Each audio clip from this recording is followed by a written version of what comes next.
जिन हरि भगति हृदय नहीं आनी, जीवित शव समान नहीं जानी। जिन हरि भगति जिन हरि भगति हृदय नहीं आनी,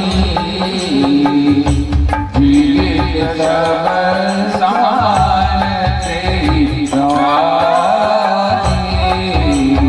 कोई कितना ही लखपति हो, कोई कितना ही धनवान हो, कितने ही सेवक हो, कितने ही अच्छे घर में जन्म ले ले, चाहे वो ब्राह्मण बन जाए, चाहे क्षत्रिय बन जाए, चाहे शूद्र बन जाए, लेकिन अगर उसके हृदय में भगवान के प्रति श्रद्धा नहीं है, भगवान की भक्ति नहीं है, तो वो मुर्दे के समान है। वो स्वामी जी कह रहे हैं। और अगली पंक्ति में फिर समझा रहे हैं कौन कौन से लक्षण जिनमें होते हैं वो मुर्दे होते हैं। आज से समझ लेना कौन कौन मुर्दे हैं। हे नयन संत दर्शन नहीं देखा, लोचन मोर पलक कर लेखा।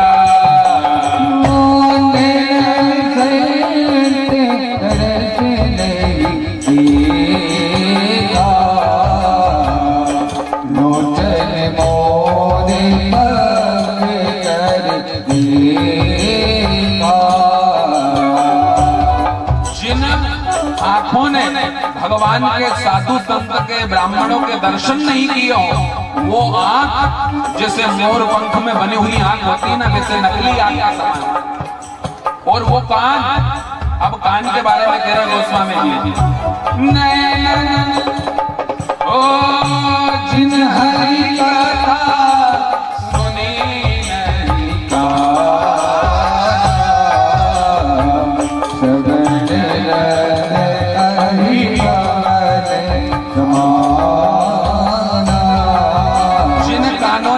नहीं कथा नहीं सुनी हो, जिन कानों ने कभी भगवान के भजन ना सुने हो, जिन कानों ने कभी संत वाणी गुरु वाणी ना सुनी हो, वो कान सांप के बिल के समान। कान की शोभा केवल बहुत अच्छे कुंडल पहनने से थोड़ी ना, कान की शोभा 10-20 तोले की झुमकी पहनने से नहीं, कान की शोभा आईफोन के ब्लूटूथ लगाने से नहीं। कान की शोभा कब है? कान की शोभा है जब हम कानों से भगवान की कथा सुनते हैं। जिन हरि कथा सुनी नहीं जाना, जिन हरि कथा सुनी नहीं जाना, वो कान सांप के बिल के समान है। और आगे कहते हैं वो मस्तक के बारे में,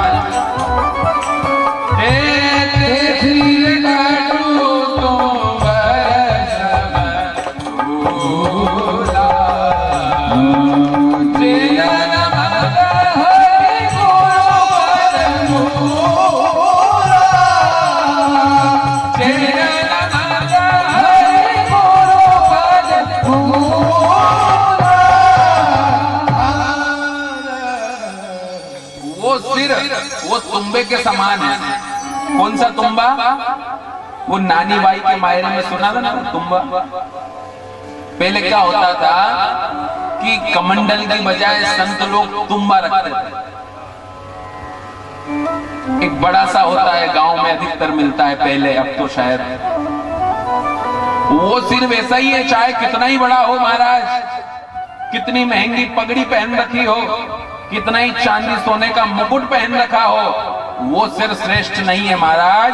सिर तो वो श्रेष्ठ है जो साधु संत महात्मा भगवान के चरणों में प्रणाम करता है, वो मस्तक श्रेष्ठ है।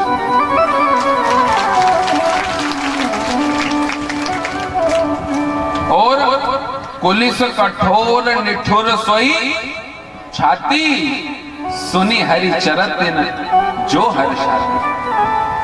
वो कहते हैं ना, आज की भाषा में अगर मैं कह दूं तो वो मन, वो हृदय, वो दिल पत्थर का है। कौन सा? जो भगवान का चरित्र सुन के उसका हृदय हर्षाता ना हो, अच्छी बात सुनकर के जिसको आनंद ना आए भगवान की कथा में, कोई करुण प्रसंग सुनकर के आंखों से आंसू ना आए, वो छाती पाषाण की छाती है। राम कथा सुंदर कर तारी, संशय विहंग उड़ावन हारी। श्रेष्ठ कौन है? जिसकी रुचि भगवान की कथा में। सौभाग्यशाली लोग कौन है? जो दिन रात भगवान में तल्लीन रहते हैं, साधु संत ब्राह्मणों की सेवा में, भगवान की कथा में। वो लोग सौभाग्यशाली हैं। और अभागी कौन है? सौभाग्यशाली भाई उनको नहीं कहा कि जिसके पास 500 एकड़ जमीन है वो सौभाग्यशाली, ना। जिसके पास 10-20 बेटे परिवार हो वो सौभाग्यशाली, बिल्कुल नहीं। जो कलेक्टर बन जाए, कमिश्नर बन जाए, नेता मंत्री बन जाए, प्रधानमंत्री बन जाए, वो सौभाग्यशाली बिल्कुल भी नहीं। जिसके पास बहुत सारी गाड़ियां, बहुत अच्छे बंगले बने हुए, वो सौभाग्यशाली बिल्कुल भी नहीं। सौभाग्यशाली कौन? अरे सौभाग्यशाली तो वो है जो दिन रात अपने परिवार में रह करके भी भगवान का भजन करता हो, भगवान की कथा सुनता हो, वो सौभाग्य। और अभागी कौन है संसार में? जिसकी एक आंख चली गई वो अभागी नहीं है। जिससे चलते नहीं बनता वो अभागी नहीं है। जिसके पास रुपया पैसा नहीं हो वो अभागी नहीं है भाई। जिसके पास अच्छा मकान नहीं हो वो अभागी बिल्कुल नहीं। जिसका जन्म अच्छी जाति में नहीं हुआ वो अभागी बिल्कुल भी नहीं। अभागी कौन? एक ही उमावे लोग अभागी, हरि कति होय विषय अनुराग। हो सुने हुमाते लोग अभागी, हरि कति होय विषय अनुरागी। वो लोग अभागी हैं जो भगवान की कथा छोड़ करके, जो भगवान का भजन छोड़ करके और विषय में अनुरक्ति रखते हैं। अच्छे परिवार को चलाना भी भगवान की भक्ति है। बहुत ध्यान से सुनना। हम ऐसा नहीं कहते कि घर बार छोड़ो। अच्छे गृहस्थ में रह करके, माँ बाप की सेवा करके, खेती बाड़ी, जमीन जायदाद, दुकान धंधा करके भी जो भगवान का भजन करे वो सौभाग्यशाली। हम सब सेवक अति बड़ी भागी, जो रघुवीर चरण अनुरागी। हम सब सेवक अति बड़ी भागी, जो रघुवीर चरण अनुरागी। वो भगवान की भक्ति है जो अपने घर में रह करके अपने परिवार का लालन पोषण करे और साथ में भगवान का भजन करे। उससे भगवान जल्दी खुश हो सकते। जो अपने रिश्तेदारियों को निभाए, अपने परिवार जन को सम्मान दे और फिर भगवान की पूजन करे, उससे भगवान जल्दी खुश हो सकते। जरूरी थोड़ी ना कि घर बार छोड़ो, मकान छोड़ दो, जमीन छोड़ दो और साधु बन जाओ, ना। ये सब करते हुए भगवान का भजन करें, वो महान संत है, सदगृहस्थ संत है। और अभागी बताया है कौन को? बोले अभागी वो है महाराज जो भगवान से विमुख हो जाए, भगवान की भक्ति से विमुख हो जाए। इसलिए ध्यान रखना, जब भी कोई रिश्तेदारी जोड़ो, कोई संबंध जोड़ो, अपनी बेटी का अपने बेटे का विवाह करो, तो ये जरूर सोच लेना, उनके बारे में समझ लेना कि ये जिंदे लोग हैं कि मुर्दे। नहीं तो तुम मुर्दे को ही छोरी दे दो। है? अरे चल रहा फिर रहा वो जिंदा नहीं, खा रहा है पी रहा वो जिंदा नहीं। जिन हरि भगति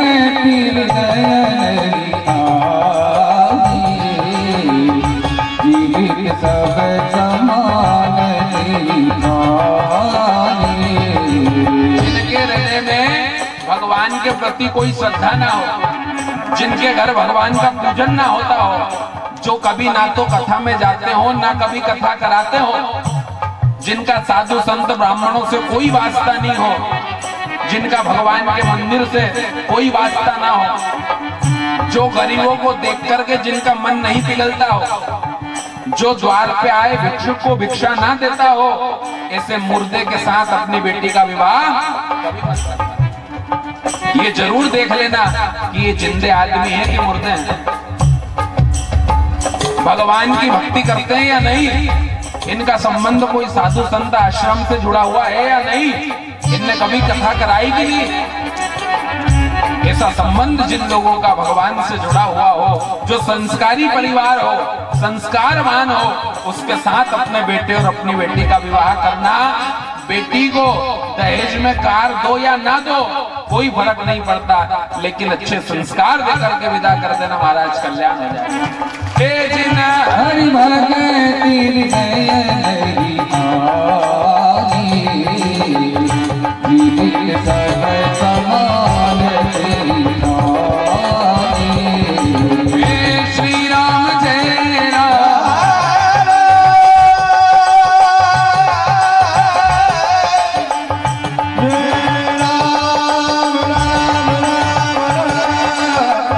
श्री राम जय राम जय श्री राम जय राम जय जय राम।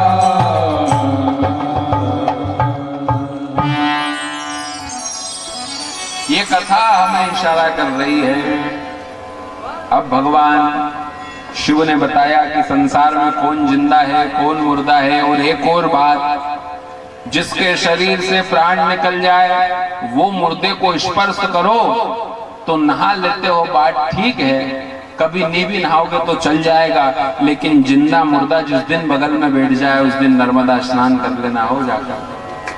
हाँ।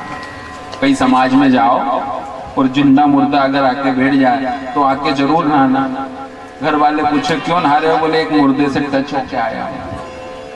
ये सब समाज में पाए जाते हैं।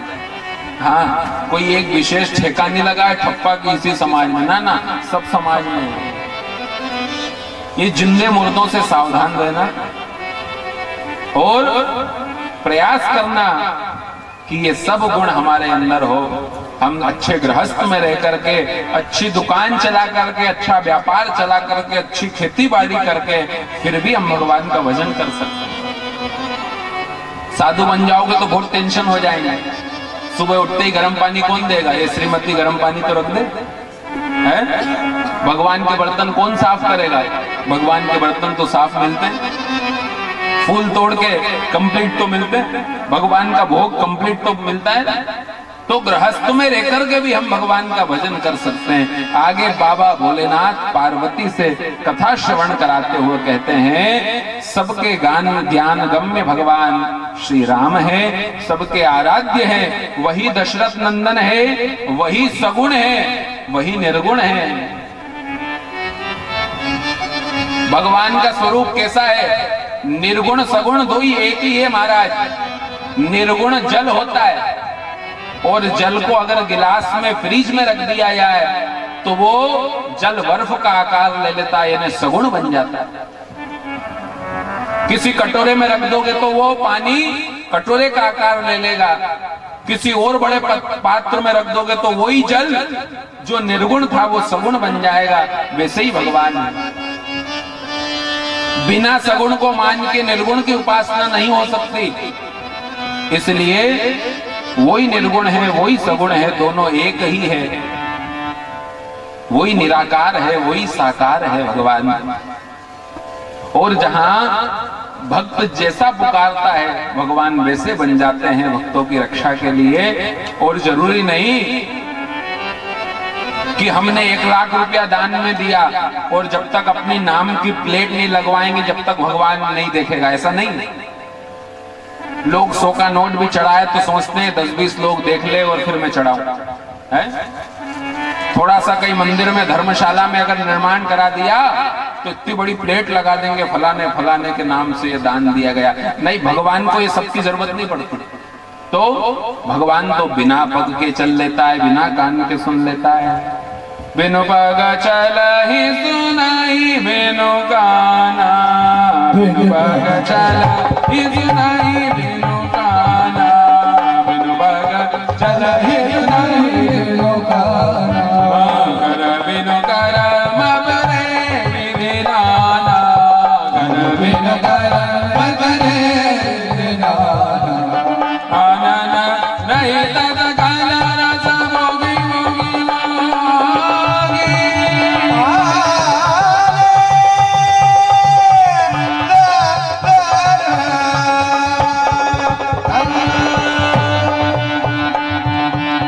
आनन रहित सकल रस भोगी, बिनु मारी भक्ता बड़ जोगी।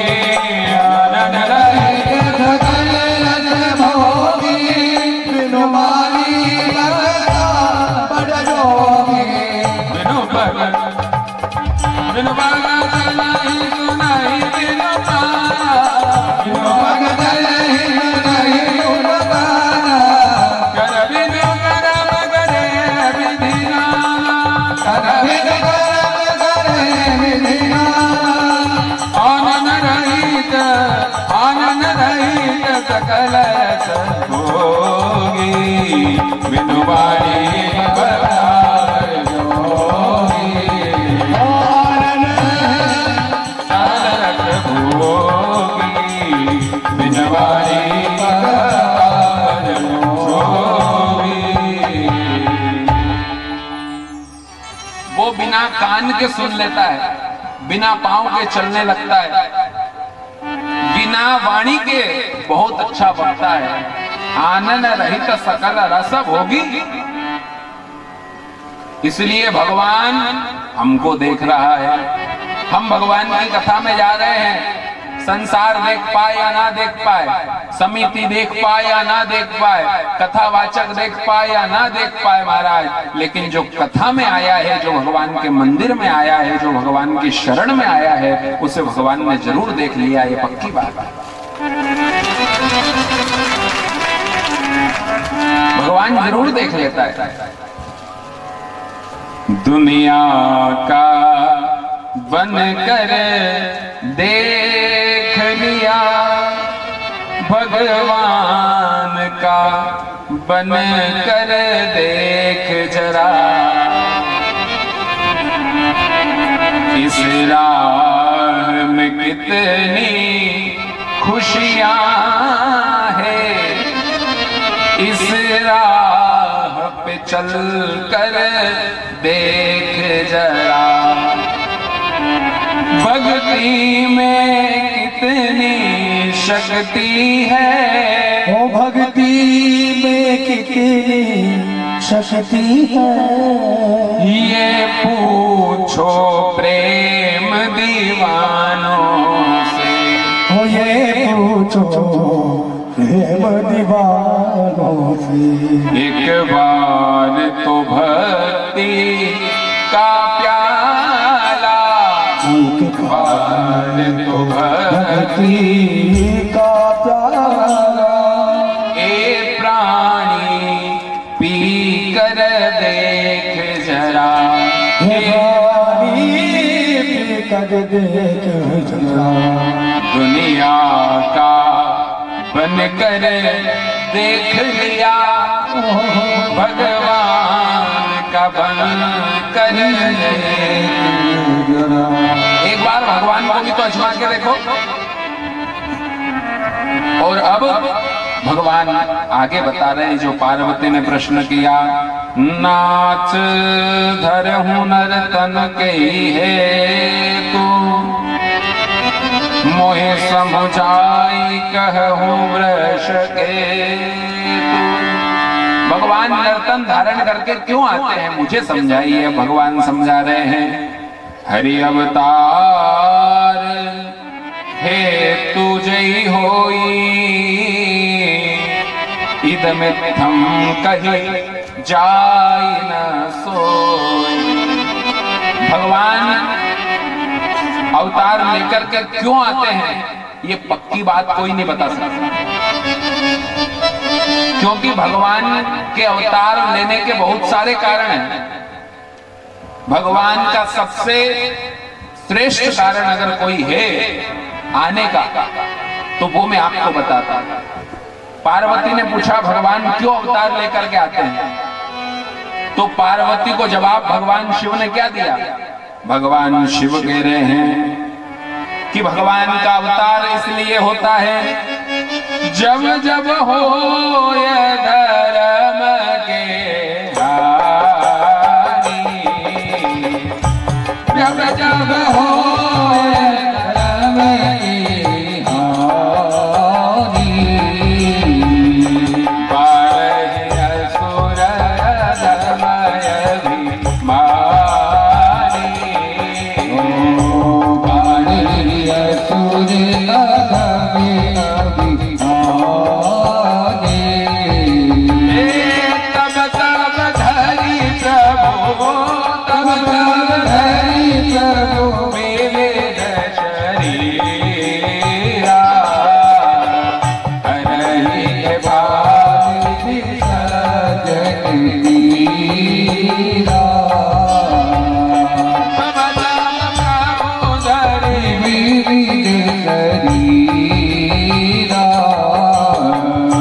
हरहि भावि विसर्जन वीरा। भगवान ने पार्वती से कहा देवी, भगवान इसलिए आते हैं यदा यदा हि धर्मस्य ग्लानिर्भवति भारत अभ्युत्थानम धर्मस्य तदात्मानं सृजाम्यहम्। गीता का श्लोक ही गोस्वामी जी ने इधर हिंदी में लिखा है। यदा यदा यानी जब जब, यदा यदा हि धर्मस्य, जब जब हो ये धर्म के हानि, ग्लानिर्भवति भारत, तब भगवान आते हैं। गीता में जो गोविंद कहते हैं वही बात भगवान रामचरितमानस में कह रहे हैं। लेकिन पार्वती कहने लगी आपके इस उत्तर से मैं संतुष्ट नहीं हुई। देखो श्रोता भी कितने बड़े हैं। वक्ता कौन? शिव जी। शिव जी से कह दिया इस उत्तर से मैं संतुष्ट नहीं हुई। क्यों? भगवान धर्म की रक्षा करने के लिए भगवान को आना पड़े? बिल्कुल भी नहीं। धर्म को धारण कौन ने कर रखा है? चौपाई कहती है जो न होता जग जन्म भरत को, सकल धर्म धुरी धरनी धरत को। अरे धर्म को धारने के लिए तो अकेले भरत जी काफी है। भरत जी महाराज अकेले धर्म को धारण कर सकते हैं। और धर्म का अवतार भी बताया गया है भरत जी महाराज को। फिर भगवान क्यों आए? इस उत्तर से मैं संतुष्ट नहीं हुई। अब दूसरा उत्तर भगवान शिव दे रहे हैं। भगवान शिव कहते हैं असुर मार था पही सुरन। भगवान क्यों आते हैं? बोले असुरों को मारने के लिए और देवताओं को बचाने के लिए, देवताओं की स्थापना करने के लिए भगवान का अवतार होता है। तो फिर पार्वती कहने लगी हे महादेव, मैं आपके इस उत्तर से भी संतुष्ट नहीं हुई। क्यों? राक्षसों को मारने के लिए तो जगमहु सखा निशाचर जेते, जगमहु सखा निशाचर जेते, लक्ष्मण हनहि निमिष महु तेते, लक्ष्मण हनहि निमिष महु तेते। मैं आपके इस उत्तर से भी संतुष्ट नहीं हुई। क्यों? बोले राक्षसों को मारने के लिए तो लखनलाल अकेले काफी हैं। क्यों? बोले रामचरितमानस की चौपाई कह रही है एक निमिष मात्र में जितने भी निशाचर हैं सबको समाप्त कर देते हैं भगवान। इसलिए इस उत्तर से भी मैं संतुष्ट नहीं हुई। अब मुझे ऐसा उत्तर दो, भगवान क्यों आते हैं? अब तीसरा उत्तर जो दिया है महादेव ने, उस उत्तर से जगदम्बा भी संतुष्ट हो गई, पार्वती को भी समझ में आ गया। सो कृपाल भक्त हित लागी, सो केवल भक्त हित लागी, सो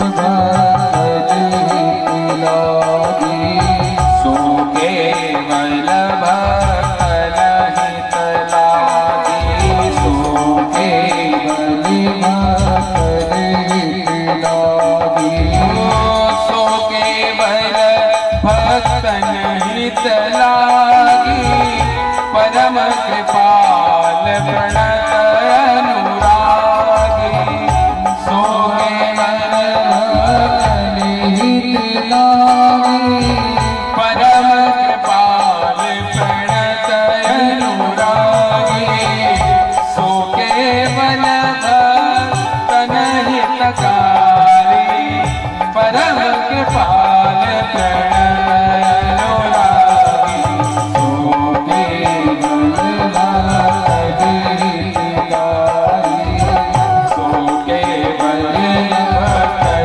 हितकारी, सो केवल। अब कहा शिव जी ने, भगवान आते हैं केवल भक्तों की रक्षा करने के लिए। राक्षसों को भी भगवान वहीं से मार सकते हैं, देवताओं की स्थापना भी भगवान वहीं से कर सकते हैं। कहां से? जहां भगवान का धाम है। यहां अगर भगवान आते हैं तो केवल भक्तों के लिए आते हैं, केवल भक्तों के लिए। और अब महादेव कह रहे हैं कि देखो, राम जन्म के हेतु अनेका, राम जन्म के हेतु अनेका, ए परम विचित्र एक ते एका, परम विचित्र एक का। भगवान जन्म क्यों लेते हैं? इसका अगर एक कारण हो तो मैं बताऊं, बहुत सारे कारण हैं। पहला कारण है सनत कुमारों का। सनत कुमार जब भगवान नारायण के यहाँ गए दर्शन करने के लिए, तो भगवान के दो द्वारपाल वैकुंठनाथ के, कौन कौन? द्वारपाल हरि के प्रिय दो, जय और विजय जानी सबको। भगवान के दो द्वारपाल जय और विजय, दोनों ने सनत कुमारों को रोक दिया। कहाँ जाते हो? बोले भगवान के दर्शन करने जा रहे हैं। बोले भगवान अभी विश्राम कर रहे हैं, तुम नहीं जा सकते। हो सकता है छोटे छोटे बालक थे तो देख करके फटकार लगा दी हो, देख करके हो सकता है फटकार लगा दी हो। तो मनी मन बड़ा क्रोध आया सनत कुमारों को, अरे इन्होंने हमको रोक दिया, भगवान के द्वारपाल होकर के, और इतना अभिमान। देखना, कभी कभी तुम कलेक्टर से मिलने जाना, वो कलेक्टर का चपड़ासी इतना ज्यादा तेज होता है कि वही अंदर नहीं जाने देता। चपड़ासी तो है महाराज, लेकिन है कौन का? कलेक्टर का। प्रधानमंत्री का चपड़ासी भी महाराज किसी स्टेट के मुख्यमंत्री से कम नहीं होता है? प्रधानमंत्री का चपड़ासी किसी स्टेट के मुख्यमंत्री से कम नहीं होता है। आप उससे बात करो, सीधे मुंह बात नहीं करेगा। वो एक कहावत है ना कि चाय से ज्यादा केटली गर्म होती है। हाँ देखना, जिनके बेचारे माँ बाप बहुत सीधे बहुत अच्छे, उनकी औलादों को देखो केटली इतनी गर्म हो रही है कि पूछो मत। हाँ, कलेक्टर साहब तो बहुत अच्छे हैं, लेकिन चपड़ासी कहाँ जाते हैं? चलो भाग भाग।